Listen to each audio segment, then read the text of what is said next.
Hello guys, welcome to my YouTube channel. So for today's video, I'll be teaching you my updated Wataru build for PvP. But before we go to our intro video, I would like to say thanks to our sponsor for today's video, LD Player.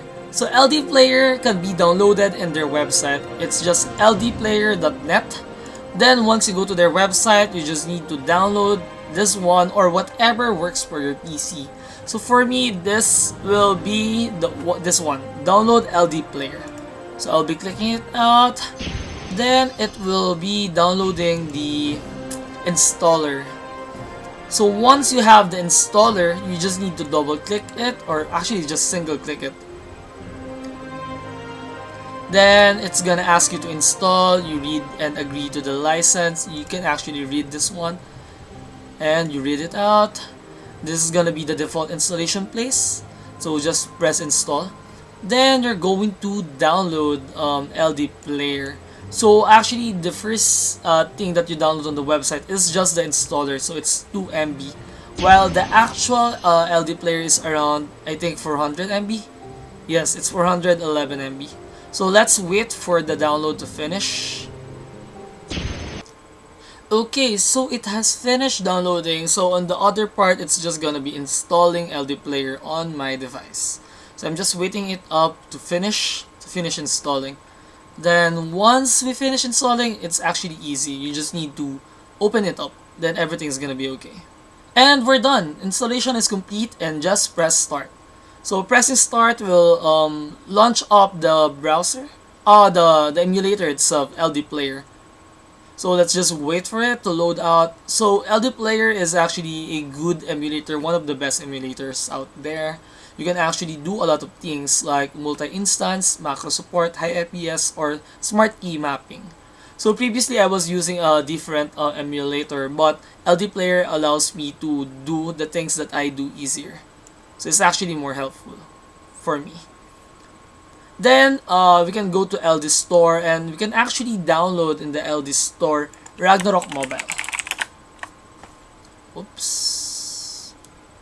We can update this one. Okay. Then we're going to download Ragnarok Mobile. As you can see, Ragnarok Mobile is here. So you just need to choose out and install Ragnarok Mobile. So this one is the one that we need, the Ragnarok M Eternal Love, because if I remember correctly, Eternal Love ROM, this is the global version. Well, this is the C version, so this is the one that we are using. But since I've already installed Ragnarok M, we're just going to be opening it up. Okay, now Ragnarok Mobile is open, and cue in the intro video, and let's proceed to our PvP build after this video.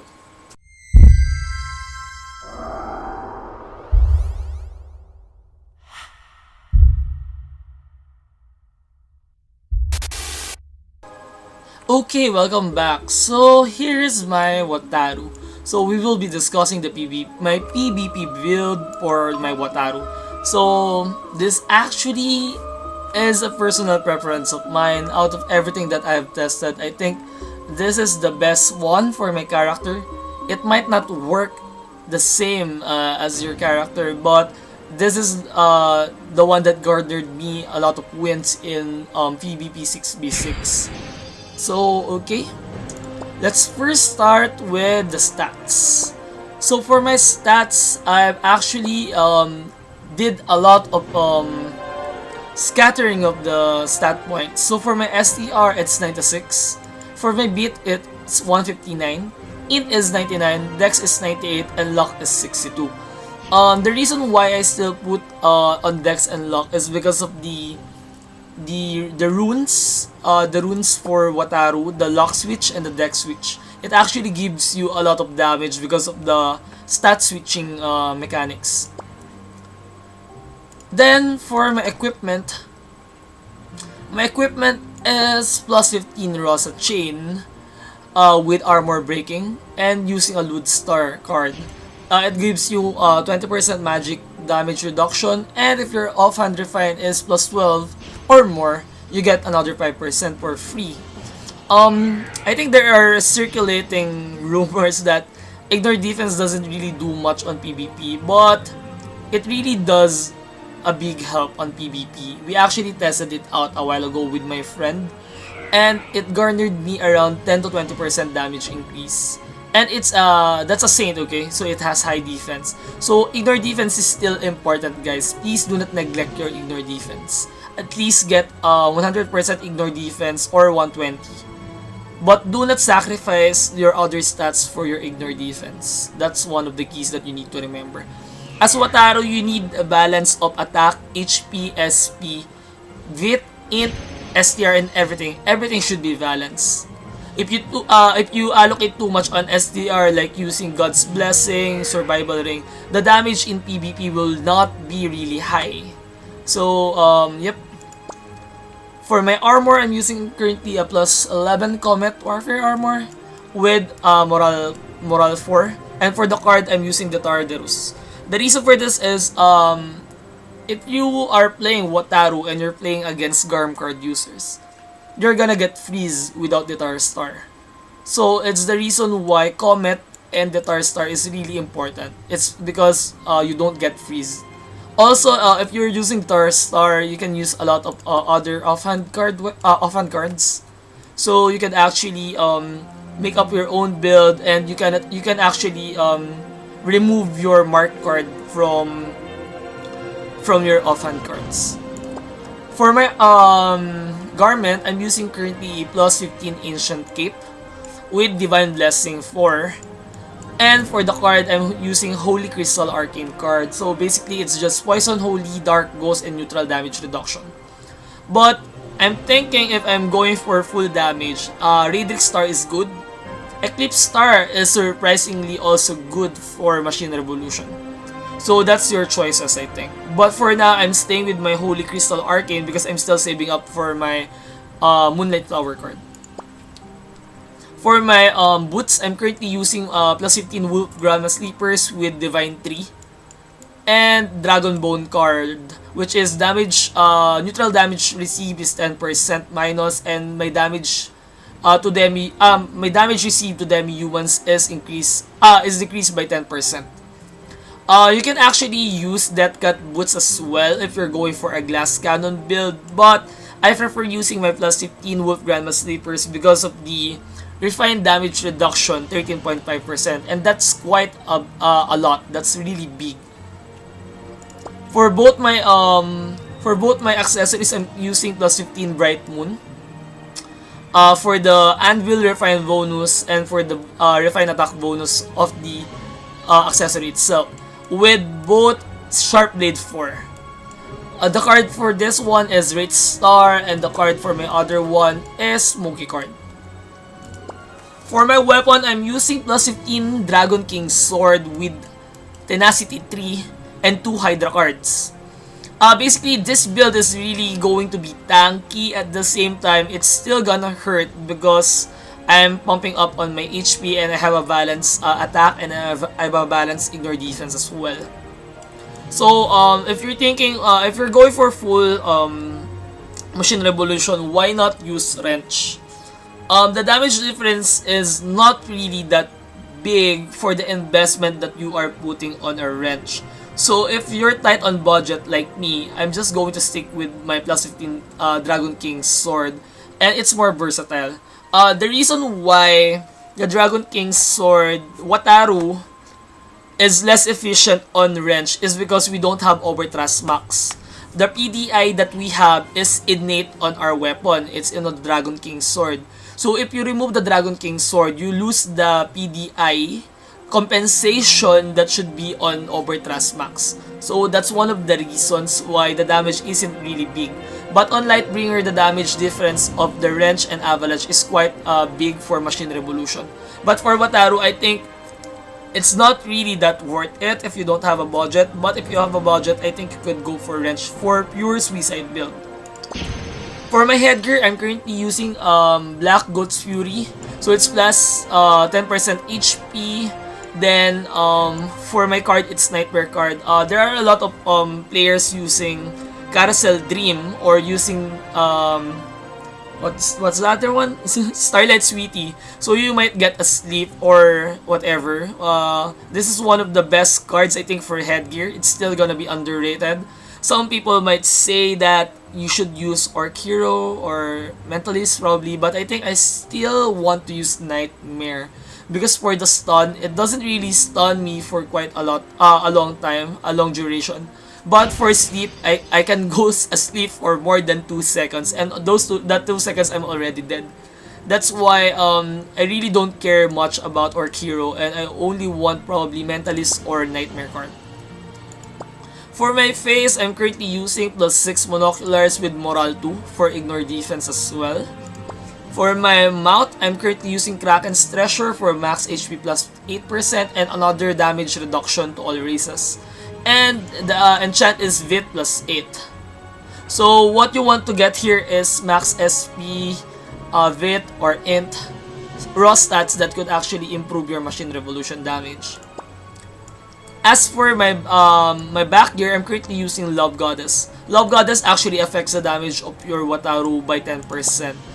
It's different with it's a different case with Lightbringer because for Lightbringer it's the Pioneer who does the Machine Revolution, but for Wataru's you are the robot and you do the Machine Revolution. And lastly, for the tail, Jadeite White Dragon, this is actually still one of the best tails because if they don't have stun immunity or they don't have 150 or 125% stun resist, they're going to get stunned.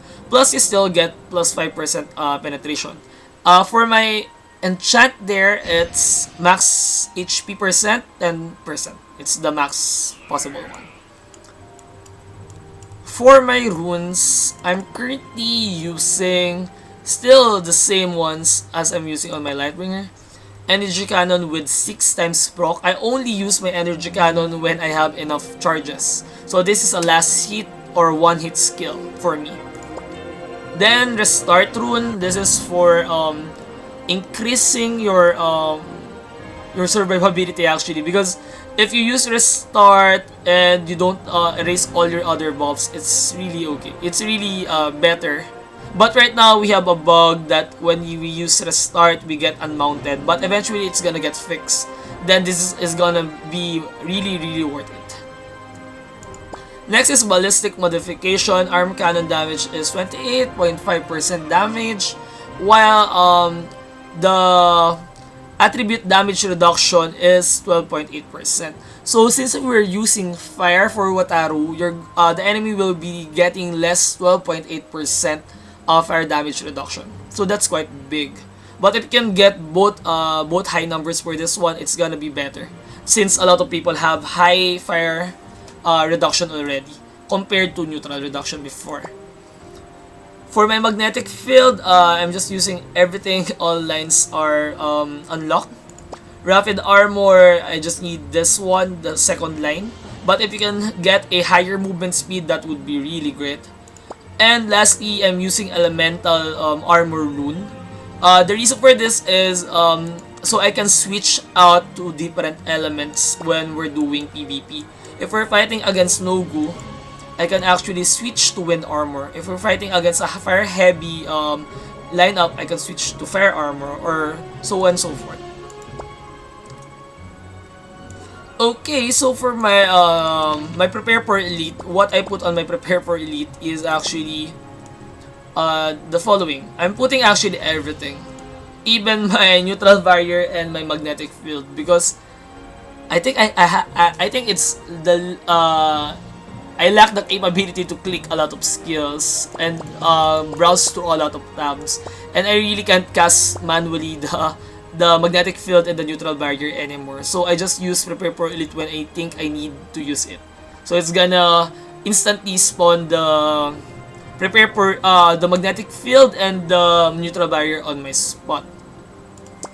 For my for this one, I'm using Master Tackler, Steel Body, Battle Instincts, and Resurrector. Resurrector is gonna be like Restart, then you still have Restart. So you have a lot of sources for mana for PvP, since Dragon Rage actually depletes all your current SP.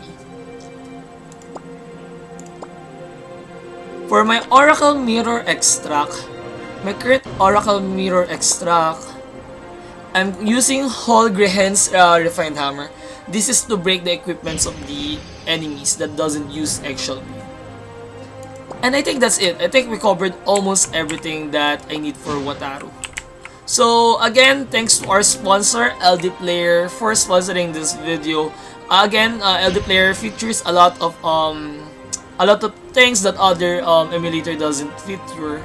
You can actually have recordings, you can actually do multi-instance, you can actually have good key mapping, and there's still a lot of features that you can only find in LD Player. So shout out to LD Player for again, I'm really thankful for LD Player for sponsoring this video.